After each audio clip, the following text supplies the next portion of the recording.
अस्सलाम वालेकुम दोस्तों, कंटेंट मैनेजमेंट सिस्टम और वेबसाइट बिल्डर दोनों ही बहुत कॉमन टूल्स हैं जब भी अपनी वेबसाइट बनाने की बात की जाए। तो अगर आप अपनी वेबसाइट बनाना चाह रहे हैं तो सीएमएस और वेबसाइट बिल्डर के बारे में जानना आपके लिए बहुत ज़्यादा ज़रूरी है, क्योंकि अगर आपने सही टाइम पर सही डिसीजन नहीं लिए तो कल को आप बहुत बड़ी मुसीबत में पड़ सकते हैं। आप में से मेजॉरिटी लोग ऐसे होंगे जिनके पास इतना टाइम नहीं कि वो अपनी वेबसाइट खुद बनाए, तो वो यकीनन डेवलपर्स को ही हायर करेंगे अपनी वेबसाइट बनाने के लिए। लेकिन वो वेबसाइट कल को रन आप ही को करनी है, मैनेज भी आप ही को करनी है और बेहतर डिसीजन मिलने पर स्विच भी आप ही को करना है। तो इसलिए बेशक आपको डेवलपमेंट आती हो या ना आती हो, आप अपनी वेबसाइट खुद बनाओ ना बनाओ, लेकिन बेसिक नॉलेज आपको होनी चाहिए ताकि आप बेहतर डिसाइड कर सके कि आपको अपनी वेबसाइट सीएमएस यानी कंटेंट मैनेजमेंट सिस्टम पर रखनी है या वेबसाइट बिल्डर पर रखनी है। अगर आपने कभी वर्डप्रेस, स्क्वेयरस्पेस और विक्स का नाम सुना होगा तो आप इन दोनों टर्म्स से भी फेमिलियर होंगे, लेकिन कभी आपने ध्यान नहीं दिया, इसलिए आपको शायद पता नहीं है कि सीएमएस और वेबसाइट बिल्डर्स क्या होते हैं, इनमें क्या फर्क होता है और इन फर्क का क्या मतलब होता है आपकी वेबसाइट के लिए। इसलिए आज हम डिस्कस करेंगे कि सीएमएस और वेबसाइट बिल्डर्स क्या होते हैं, इनमें क्या फर्क होता है, इनके क्या फायदे और नुकसान होते हैं, इनके और आपके लिए कौन सी सर्विस बेस्ट है, किस तरफ आपको जाना चाहिए अपनी वेबसाइट बनाने के लिए। ये वीडियो थोड़ी लंबी और कॉम्प्लिकेटेड है, इसलिए हमेशा की तरह ये रहे सारे चैप्टर्स। तो अगर आप किसी मखसूस चैप्टर के लिए वीडियो देख रहे हैं तो आप टाइम जंप भी कर सकते हैं, लेकिन मैं आपको सजेस्ट करूंगा कि अगर आप अपनी वेबसाइट को लेकर सीरियस हैं तो मैं आपको सजेस्ट करूंगा कि आप वीडियो को शुरू से एंड तक देखें ताकि आपको के सारे कॉन्सेप्ट्स क्लियर हो जाएं और कल को आप अपनी वेबसाइट के लिए कोई गलत डिसीजन ना लें।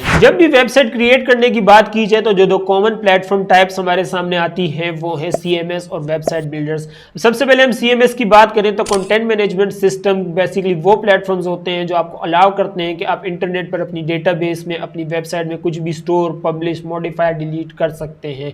अब ये तो एक फैंसी सी डेफिनेशन है, आसान अल्फाजों में कहूं तो सीएमएस वो प्लेटफॉर्म्स होते हैं जिनका इस्तेमाल करते हुए आप अपनी वेबसाइट में कुछ भी ऐड, एडिट, डिलीट और मॉडिफाई कर सकते हैं। आपके पास सारी पावर होती है कि आप अपनी वेबसाइट को जिस तरीके से चलाना चाहें, जिस तरीके से बनाना चाहें बना सकते हैं, जिस तरीके से चलाना चाहें चला सकते हैं। अब आप यही सोच रहे होंगे कि ये क्या बात हुई, ये कौन सी इतनी बड़ी अचीवमेंट है, अगर यही सारी चीजें आप नहीं कर सके तो फिर टूल किस काम का। वेल, ये चीजें आगे चल के आपको क्लियर होंगी कि कितनी बड़ी अचीवमेंट है अपनी वेबसाइट बिल्डिंग में। सीएमएस बेसिकली स्ट्रॉन्ग और कॉम्प्लेक्स वेबसाइट्स बनाने के लिए यूज किया जाता है। इसमें कोई लिमिटेशंस नहीं होती, इसलिए आप जैसे चाहें ऐसे अपने हिसाब से मॉडिफाई कर सकते हैं।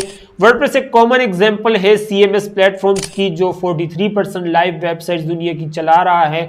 अब सीएमएस बेस्ड और भी कई सारे प्लेटफॉर्म्स हैं, लेकिन ये सबसे बड़ा और फेमस प्लेटफॉर्म है। सीएमएस को ज्यादातर ब्लॉगिंग की वेबसाइट्स के लिए ही यूज किया जाता है, लेकिन आप इसे बाकी पर्पसेस के लिए भी यूज कर सकते हैं। वैसे तो सीएमएस प्रोवाइडर्स आपको बाकी सर्विसेज भी ऑफर करते हैं, लेकिन सीएमएस में खुद बाकी कुछ इंक्लूड नहीं होता। आपको होस्टिंग, डोमेन, थीम, प्लगइन्स वगैरह सब अलग से ही लेने पड़ते हैं। आसान अल्फाजों में कहूं तो सीएमएस उस पीसी की तरह है जिसमें सिर्फ आपको मदरबोर्ड मिलता है, बाकी आपको प्रोसेसर, रैम, रोम, पावर सप्लाई सब अलग से लेनी पड़ती है। इसके अलावा हम वेबसाइट बिल्डर की बात करें तो वेबसाइट बिल्डर का नाम ही इसे डिफाइन करता है। ये बेसिकली एक ऑल इन वन प्लेटफॉर्म होते हैं जिन्हें ऐसे डिजाइन किया जाता है कि कोई भी आम आदमी जीरो टेक्निकल स्किल्स के साथ बस कुछ सिलेक्शन और ड्रैग एंड ड्रॉप से अपनी वेबसाइट बनाकर उसे लाइव कर सकता है। ज्यादातर वेबसाइट बिल्डर सेल्फ होस्टेड होते हैं, वो अपने सर्वर खुद रन कर रहे होते हैं, तो वेबसाइट बिल्डर का इस्तेमाल करते हुए आपको होस्टिंग लेने की भी जरूरत नहीं पड़ती। वेबसाइट बिल्डर में बस आपको अपनी टीम सेलेक्ट करके कुछ ड्रैग एंड ड्रॉप्स करने होते हैं स्क्रीन पर, जबकि सीएमएस में आपको थर्ड पार्टी एप्स और एक्सटेंशंस चाहिए होती है न्यू फीचर्स के लिए। लेकिन वेबसाइट बिल्डर में आपको ये सारे फीचर्स और फंक्शनैलिटीज इनबिल्ट मिलती हैं, आपको किसी थर्ड पार्टी ऐप की जरूरत नहीं पड़ती। दोस्तों, इस तरह का कंटेंट बनाना काफी टाइम और मेहनत मांगता है, तो अगर आपको इस वीडियो से कुछ भी वैल्यू मिल रही है तो प्लीज वीडियो को लाइक कीजिए ताकि यूट्यूब के एल्गोरिथम को लेकर वीडियो काम करे, उससे ज्यादा से ज्यादा लोगों तक पहुंचाया जा सके। चैनल पर अभी तक आपने सब्सक्राइब नहीं किया तो प्लीज चैनल को सब्सक्राइब कर ले। सब्सक्राइब करना आपके लिए बिल्कुल फ्री होता है, लेकिन मेरे लिए बहुत बड़ी मोटिवेशन होती है कि मैं इस तरह का इन्फॉर्मेटिव कंटेंट आप लोगों के लिए लाता रहूं। तो प्लीज चैनल को सब्सक्राइब कर ले और बेल आइकन पर क्लिक कर दे ताकि जब मैं इस तरह की नेक्स्ट वीडियो बनाऊं तो उसकी नोटिफिकेशन भी आपको मिल जाए। आई होप अब आपको समझ आ गई होगी कि सीएमएस और वेबसाइट बिल्डर्स क्या होते हैं, इनमें क्या फर्क होता है। लेकिन अभी जो मेन सवाल हमारे सामने खड़े होकर आ रहा है वो ये कि इनमें से कौन सा मॉडल बेहतर है। जब भी बात की जाए अपनी वेबसाइट बनाने के लिए तो आपको इन 5 चीजों का ख्याल लाजमी रखना है अपनी वेबसाइट बनाने से पहले, वरना आप बहुत बड़ी मुसीबत में पड़ सकते हैं। सबसे पहली चीज है हमारी time to launch, coding, customisation, ability to migrate और कॉस्ट। ये 5 चीजें ऐसी हैं जिनका आपको खास ख्याल रखना है अपनी वेबसाइट डिजाइन करने से पहले। सबसे पहले हम टाइम की बात करें तो अगर आपको आसान रास्ता चाहिए अपनी वेबसाइट बनाने के लिए तो आपको वेबसाइट बिल्डर्स की तरफ ही जाना चाहिए, क्योंकि वेबसाइट बिल्डर्स बहुत ही easy to use all in one platforms होते हैं जहां आप zero knowledge, zero tech technical skills के साथ अपनी वेबसाइट बनाकर उसे लाइव कर सकते हैं। आपको सिंपली बस वेबसाइट बिल्डर जैसे कि विक्स और स्क्वेयरस्पेस पर साइन अप करना है, थीम सेलेक्ट करना है, कुछ ड्रैग एंड ड्रॉप्स करना है, बस सिंपल। कोडिंग की बात की जाए तो कोडिंग सीएमएस के लिए लाजमी तो नहीं, लेकिन अगर आपको आती है तो ये एक प्लस पॉइंट है। लेकिन जैसे जैसे आप अपनी वेबसाइट चेंज करने लगेंगे, चीजें और कॉम्प्लेक्स होने लगती हैं, तो अगर आप कोडिंग को अवॉइड करना चाहते हैं तो आपको सीएमएस को भी अवॉइड करना पड़ेगा, अनलेस आप कुछ एक्स्ट्रा ही कस्टमाइजेशन चाह रहे हैं या आप कोई एक्स्ट्रा ही कॉम्प्लेक्स वेबसाइट बनाना चाह रहे हैं। दूसरा इसका एक सोल्यूशन ये भी है कि आप कोई एक्सपीरियंस डेवलपर हायर कर लें, लेकिन वो आपको बहुत महंगा पड़ेगा। कस्टमाइजेशन की बात की जाए तो वेबसाइट बिल्डर एक आसान ऑप्शन है, लेकिन सीएमएस आपको और ज्यादा फ्लेक्सिबिलिटी देता है कि आप अपनी वेबसाइट को अपने हिसाब से कस्टमाइज कर सकते हैं।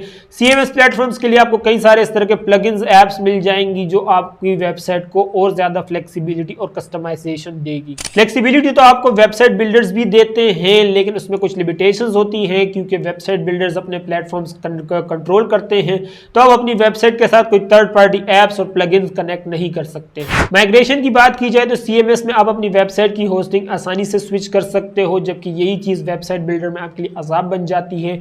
वेबसाइट बिल्डर में ना तो आप अपनी वेबसाइट की होस्टिंग चेंज कर सकते हो, ना अपनी वेबसाइट को एक वेबसाइट बिल्डर से दूसरे वेबसाइट बिल्डर पर शिफ्ट कर सकते हो, ना किसी और प्लेटफॉर्म पर शिफ्ट हो सकते हो। आपको अपने वेबसाइट बिल्डर को पे करते रहना पड़ेगा उनकी होस्टिंग और उनके फीचर्स के लिए। जबकि अगर आप सीएमएस की तरफ आते हो तो आप अपनी होस्टिंग भी स्विच कर सकते हो, अपनी डोमेन नेम चेंज कर सकते हो, अपनी थीम्स चेंज कर सकते हो और भी बहुत कुछ कर सकते हो। सीएमएस किसी भी प्लेटफॉर्म के साथ आसानी से इंटीग्रेट हो जाता है जैसे आप उसे चाहो। तो अगर आपको अपनी वेबसाइट का फुल कंट्रोल चाहिए तो फिर आपको सीएमएस की तरफ ही जाना चाहिए। कॉस्ट की बात की जाए तो दोनों तरफ से ही आर्ग्यू किया जा सकता है कि वेबसाइट बिल्डर सस्ते हैं या सीएमएस, लेकिन हकीकत तो ये है कि कॉस्ट आपकी रिक्वायरमेंट पर डिपेंड करती है। इसका कोई फिक्स फी स्ट्रक्चर नहीं है। बगैर आपकी स्पेसिफिकेशन और रिक्वायरमेंट जाने कौन सा प्लेटफॉर्म सस्ता है कहना मुमकिन नहीं। ऊपर से देखा जाए तो दोनों ही फ्री हैं। जैसे कि अगर हम सीएमएस को ले लेते हैं, सीएमएस में वर्डप्रेस को ले लेते हैं, तो वर्डप्रेस वैसे तो बिल्कुल फ्री है। ऐसे ही कुछ वेबसाइट बिल्डर्स भी हैं जिनके फ्री वर्जन्स भी आपको मिल जाएंगे, लेकिन उसमें कुछ लिमिटेशंस होती है, जैसे कि उनकी ब्रांडिंग लगी होती है उस पर। एक तरफ सीएमएस पर तो आपको ₹1 तक खर्च नहीं करना पड़ता, वो खुद तो बिल्कुल फ्री है, लेकिन जब बात आती है होस्टिंग की, थीम्स की, प्लगइन की, तो जब इन सब की अमाउंट्स आपके बिल में ऐड होने लगती है तो आपको पता चलता है कि आपकी सीएमएस बेस्ड वेबसाइट पर आप जितना खर्च कर रहे हैं, वेबसाइट बिल्डर्स पर आपको उतना खर्च नहीं करना पड़ता। दूसरी तरफ वेबसाइट बिल्डर्स एडवर्टाइज तो ऐसे करते हैं जैसे कि $1 में आपको उनकी मेंबरशिप मिल जाएगी, $5 में आपको मेंबरशिप मिल जाएगी। कुछ वेबसाइट बिल्डर्स तो फ्री की मेंबरशिप भी देते हैं, लेकिन जब आप उनकी मेंबरशिप ले लेते हैं तो आपको पता चलता है कि अगर आपको काम के फीचर्स, टूल्स चाहिए अपनी वेबसाइट के लिए तो आपको अपग्रेड करना पड़ेगा और उनको हाई अमाउंट पे करनी पड़ेगी। ठीक है दोस्तों, तो सीएमएस और वेबसाइट बिल्डर्स क्या होते हैं, इनके क्या फायदे और नुकसान होते हैं, किन 5 चीजों का आपको ख्याल रखना है अपनी वेबसाइट को डिजाइन करने से पहले, ये सारी चीजें तो हमने डिस्कस कर ली। लेकिन आप कैसे डिसाइड करेंगे कि आपके लिए कौन सा प्लेटफॉर्म बेस्ट है? तो ये डिसाइड करने से पहले आपको खुद से कुछ सवालात पूछने होंगे कि क्या आपको या आपकी टीम में से किसी को वेब डेवलपमेंट आती है या आप कोई वेब डेवलपर हायर कर सकते हैं। अगर नहीं तो आपको वेबसाइट बिल्डर की तरफ ही जाना चाहिए, क्योंकि सीएमएस आपसे बहुत ज्यादा टाइम और मेहनत मांगती है। तो अगर आप कोई क्रिएटर हैं और आपको एक सिंपल सी वेबसाइट चाहिए तो आपको वेबसाइट बिल्डर की तरफ ही जाना चाहिए। लेकिन अगर आपको अपनी वेबसाइट का फुल कंट्रोल चाहिए तो वेबसाइट बिल्डर से आपका दिल नहीं भरेगा, क्योंकि वेबसाइट बिल्डर्स में लिमिटेशंस होती हैं। आप अपनी वेबसाइट को उस तरीके से कस्टमाइज नहीं कर सकते जिस तरीके से आप सीएमएस में कर सकते हैं। वेबसाइट बिल्डर एक स्ट्रेट फॉरवर्ड ऑप्शन है, जबकि सीएमएस एक फुल कस्टमाइजेबल और कॉम्प्लेक्स ऑप्शन है। सच कहूं तो हर प्लेटफॉर्म टाइप के, हर टूल के अपने फायदे और नुकसान होते हैं। इसलिए मैं आपको सजेस्ट करूंगा कि अपनी वेबसाइट डिजाइन करने से पहले आप सारी जितने टूल्स में, जितने प्लेटफॉर्म्स में, जितने वेबसाइट बिल्डर्स में या सीएमएस में आप इंटरेस्ट रखते हैं उन सब की लिस्ट बनाएं, उन सबके फ्री ट्रायल वर्जन लें, सबको फ्री में चेकआउट करें, देखें कि कौन सा प्लेटफॉर्म, कौन सा वेबसाइट बिल्डर, कौन सा सीएमएस टूल आपके लिए, आपके बिजनेस के लिए, आपकी जरूरियात पूरी कर सकता है। ठीक है दोस्तों, तो ये था सीएमएस और वेबसाइट बिल्डर का डायरेक्ट कंपैरिजन, उनके फायदे और नुकसान। आई होप वीडियो आपको इन्फॉर्मेटिव लगी होगी। मैं अपनी लिमिटेड नॉलेज के हिसाब से जितना अच्छा समझा सकता था मैंने समझाने की कोशिश की है। फिर भी अगर कोई पॉइंट मैंने मिस कर दिया हो या कोई बात मेरी आपको समझ नहीं हो तो आप मुझे नीचे कमेंट सेक्शन में लिख के बता सकते हैं, या फिर मुझसे @gmail.com पर राब्ता भी कर सकते हैं। वीडियो से कुछ भी नया सीखने को मिला हो तो प्लीज वीडियो को लाइक कीजिए ताकि यूट्यूब के एल्गोरिथम को लगी वीडियो काम की ज्यादा से ज्यादा लोगों तक पहुंचाया जा सके। चैनल पर है तो प्लीज चैनल को सब्सक्राइब कर लें। सब्सक्राइब करना आपके लिए बिल्कुल फ्री होता है, आपको सिर्फ 2 जगह पे क्लिक करना होता है, लेकिन मेरे लिए बहुत बड़ी मोटिवेशन होती है कि मैं इस तरह का इन्फॉर्मेटिव कंटेंट आप लोगों के लिए लाता हूं। तो प्लीज चैनल को सब्सक्राइब कर लें और बेल आइकन पर क्लिक कर दें ताकि जब इस तरह की नेक्स्ट वीडियो बनाओ तो उसकी नोटिफिकेशन भी मिल जाए आपको। इस वीडियो में इतना ही, आपसे अगली वीडियो में मुलाकात होगी। मैं हूं ज़मान, अल्लाह हाफिज।